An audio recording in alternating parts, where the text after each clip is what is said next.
A very warm welcome to my lifetime repertoire course, my first ever opening video course. This is on Nimzo semi and Catalan. This will be part one, where we'll be covering Nimzo Indian and some other sidelines for after D4. I am Surya Ganguly, a Grandmaster from India. My rating is about 26, 25 to 2630 right now. My highest has been 2675. I have, as a player, I have won many tournaments at international level. The last two would be getting a gold medal in World Team Championship, individual gold medal, and winning Hunan International Open in 2019, where many 2700 plus player played. I'm also well known for helping the legendary five-time world champion Vishwanathan Anand for his world championship matches against Kramnik, Topalov, Gelfand, and also partially for the Magnus match. Although I was not physically present during the match, so I never really saw Anand losing a match. Uh, and I also worked with many strong players throughout my career. So, as a trainer, as a second, and I have been also known as opening specialist. Well, obviously, I mean, otherwise you don't get selected in Anand's team for helping him in World Championship matches. A little bit about the course. So, when I wanted to make a lifetime repertoire against D4, there were many options. I personally play a lot of lines, but I wanted to get a line which is strategically sound, which can get extremely dynamic also. So, what else could I have chosen other than Nimzo Indian? On an opening which has been played by, it would be very hard to find, let's say, any legendary player or world champion who has not tried this opening. So, this was my choice. How did I Why did I choose this opening? Okay, first of all, this has been the main repertoire for Anand for all the World Championship matches. So you will see in the course there are lots of unused preparation from the World Championship match. Uh, so I was thinking at some point, maybe it is time. I've got so many opening ideas that can help many players. Not just at one level, but practically at every level. So I was thinking, okay, I should probably make a course. And then I stumbled into Chessable. How did I get there? Two of my very good friends with whom I have trained multiple times, Hari Krishna and Sam Shankland, they were doing courses on Chessable. So they told me, look at this courses, these are like fascinating. So I had a look, and then I was like astonished. The move trainer technology, the kind of uh, thorough the repertoire is, and it's also a floating repertoire. It's kind of gets updated. So in my mind, I had like, if I ever make a course, I will do it on Chessable. And then another good friend, Sethu, started doing course, and then I was like, yes, this is also the time. I had like many other players during the pandemic situation, I had ample time in the hand due to lack of tournaments. So I decided to do this course. What will you get in this course? There are so many materials available out there. Why this particular course? So I wanted to make it completely different. Tried uh, Try to give you a concept, not just novelties. There will be full of novelties, but whatever I have learned from working with all the many top players, mainly Anand, uh, that it is not just about memorizing moves. In fact, I discourage that. Throughout the video, you will see I have been saying that unless you understand the reasoning behind the moves, the strategy, the tactics, just do not memorize everything blindly. So you will see throughout the course, you'll find novelties uh, which waited for like 9 years to get implemented. You will see in a solid opening like Nimzo Indian some fascinating queen sacrifice, which actually we'll see right now. Uh, you will see some novelties which are beyond computers. Like I always believed, a move that is suggested as top choice by Leela or Stockfish, I cannot consider this as novelty. This is something again I learned from the World Championship match experience while helping Anand for his matches. You cannot simply say, okay, here computer is saying this move, so this is my novelty. Everybody has computer, everybody knows that, right? So uh, also creating our own theory. So it's not just new move, but entirely new concept.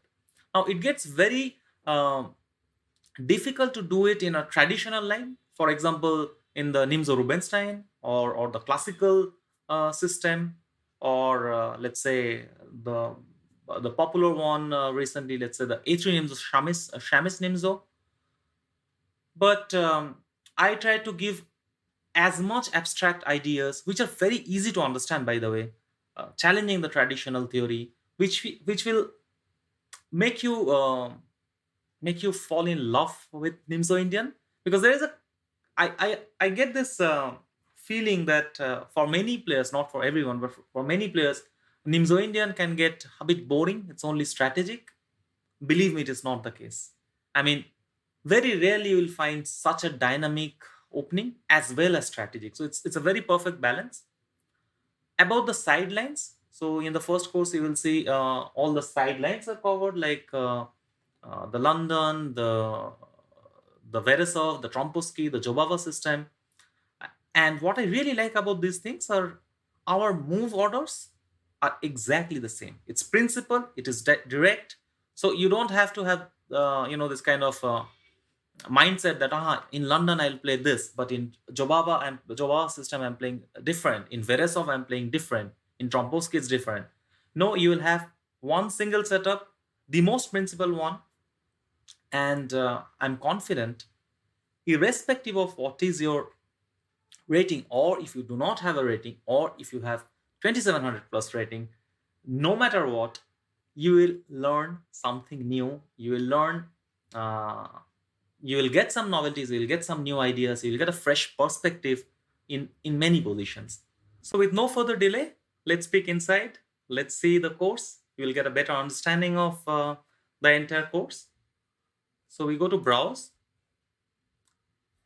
I started with the Nimzo Indian defense. That's why it's in the top, because it's the most critical uh, chapter of the course. The Nimzo Indian, it's also the biggest one, obviously. There will be, of course, introduction, quick starters, and so on. Uh, Apart from Nimzo Indian, if you scroll down, okay, Nimzo Indian will be pretty heavy. All the sidelines in D4 that you can possibly imagine, whether it's a D4 knight F6 G4, or something like London or Trompowsky, Jobava, Veresov. What I really like is, let's say if I take these four systems, Trompowsky, Veresov, Jobava, and London, we don't have to remember a lot of move order issues here. Our response will remain exactly the same. We go knight F6, D5, C5. It's very principled, very direct, very easy to understand. At the end of this, you will also see model games. There are 24 model games that I analyzed. And exercises, I gave 115 exercises because I also wanted to make this course not just about opening, but also about the middle game training in general. And I purposefully, in the exercise, I purposefully jumbled it so that you will never know whether it's a tactics or a positional move or a long-term strategy. Uh, Please go through these exercises, because this is not just about memory or opening. This will simply enhance your general chess understanding and strength. Let's see some variations. Let's speak, for example, this Leningrad variation in Nimzo Indian. And let's take, for example, this one. So, this position, for example, here there are many ways to go. Uh, but the one that I'm suggesting, it's very instructive. And just to give you an idea, how sometimes we don't need to memorize a lot of variations, but to understand the key theme. So here, if we play the move g5, we could also start with bishop takes c3.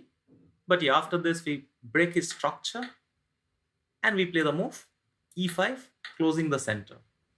Now, at this point, Normally, without g5, white would typically like to play bishop d3, knight e2. He would try to break on the king side, and so on. Now, if we look at this position, there is either we can go very deep, or we can simply say the following. White has two bishops. He will have to open up the position. If he plays h4, the bishops are still not opening. On the queen side, he cannot open up the position. So his only hope is to play f4 at some point.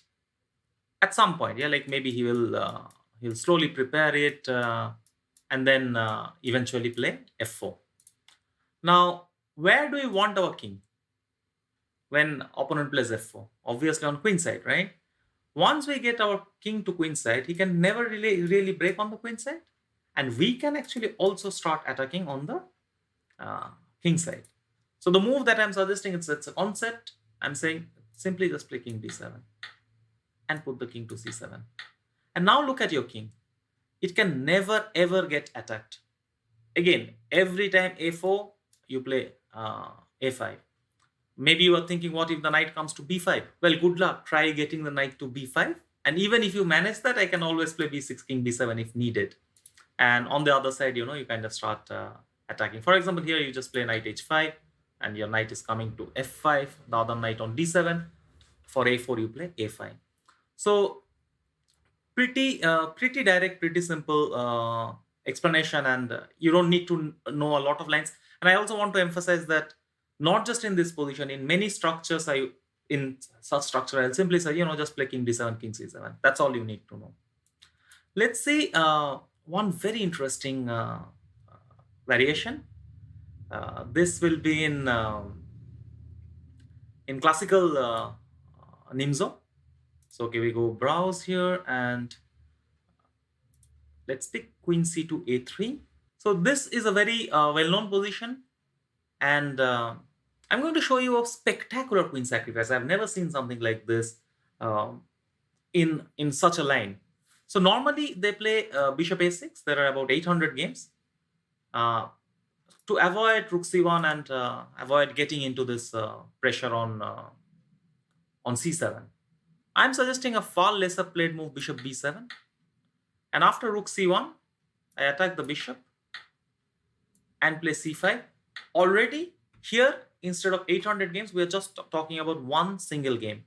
That is Yu Youngi versus Vityukov in 2019 World Cup. The game was knight bd7, attacking the pawn. You pin the queen. And here Vityukov played the move knight b8, which is okay. But I'm suggesting a very strong novelty based on a really spectacular queen sacrifice that you're going to witness right now. So we play the move queen c7, keeping more pressure. White takes queen a7. He is kind of hoping for bishop c6 and queen c7. And yeah, then queens get extended. It feels like white is doing great because he is after all one pawn up. We play the move knight e4. We were threatening to play knight c5. After knight c5 with the bishop on h4, cb7, there was still knight d3 check and mate on c1. Now white has played bishop g3. He is asking us to eliminate our strong knight that was kind of right in the center. A fascinating move here, completely unexpected. And imagine, you playing this move in a tournament game. Queen takes c6 and rook takes c6, threatening mate. Are we going to give mate here? No. In fact, our nature of compensation is very slow here. It's not even, we are winning in we are not even winning. If white plays correct, it is a draw. But white has to really go through a mental trauma here, once he gets into this position. So we play check. And the point here, the reason why white played knight d4 was he's making a square so that after bishop a6 he can run. And also he's stopping rook c2. But think about this, white has no moves. If we do not give a check, white cannot come to f3 because with the bishop on b7, he cannot come to f3. There will be lots of discover check and he'll get mated. For the same reason, he cannot play f3 because then we'll give a check. And then when he sacrifices the queen, of course, we first save our knight and then take back the queen. So we have all the time in the world. Let's develop. So white takes the pawn. White still cannot play f3. So we want to harass the king. We want to give a check here, but this pawn is controlling that. Okay, let's pin this. Queen b4, and I really, really love this particular move. Uh, Black wants to play at some point bishop a6 check anyways, allowing this. And then let's say to take here, and after take, give a check on g5, but then the king runs away. Imagine if this square was not available, king would have to come here and then we give knight d3 mate. Once again, we have all the time in the world. Let's play, slow chess. So despite just, being an entire queen down, in fact, queen and 2 pawns for a rook, black has the audacity to play a move like f5 and say, okay, show me your idea. And now, for example, a casual move like bishop e5, white is making some squares. We give spectacular mate. Check this out. So we play knight to d3. It takes. Now we are queen, knight, and 2 pawns, and we have only one rook. But we have this king on d3. So you give bishop a6 check. He must take. He must play knight b5. We take. And finally, when white is, it feels like black cannot do anything. White is a couple of materials up. And we go rook d1, rook d2, and it's mate.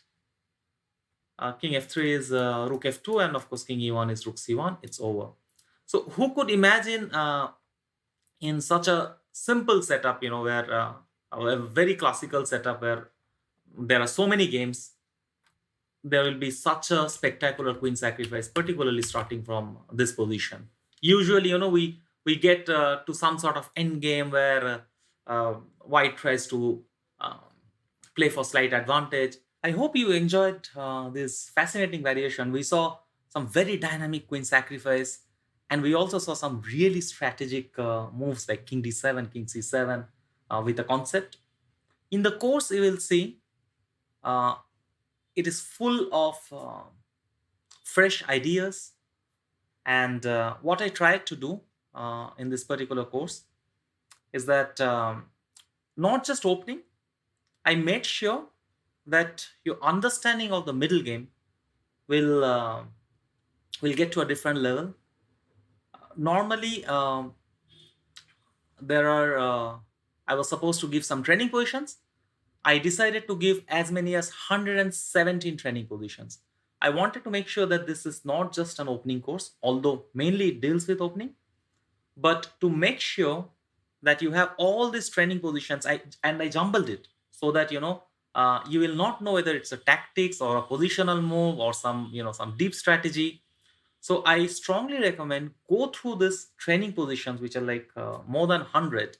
This will also improve you as a player, not just opening. I mean, opening is just one phase of the game, right? That is taken care of. You don't have to be worried ever on these lines. But also it will help you to improve your general chess skills. And another thing, often you will see in this course, I've gone little bit further, even after in positions where there are no games. That is not to show you a bunch of variations, bunch of computer created variations, but to help you to understand the upcoming middle game. The mistake that we often do is we prepare opening by looking at computer, but without actually understanding it, without understanding how the games might proceed.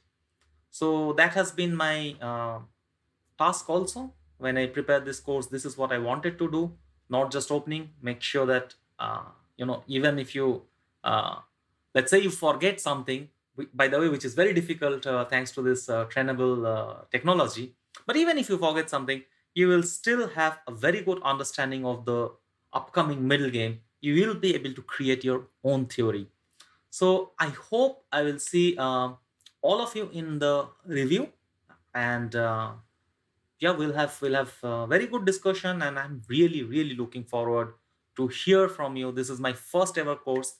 I'm super excited, and I do hope that you enjoy going through the course. I will strongly recommend that go through the videos. There are huge amount of videos. Also, I checked the words. There are like 186,000 words. So I try to describe as much as possible. Plenty of model games, training positions. So we'll definitely meet and enjoy the course.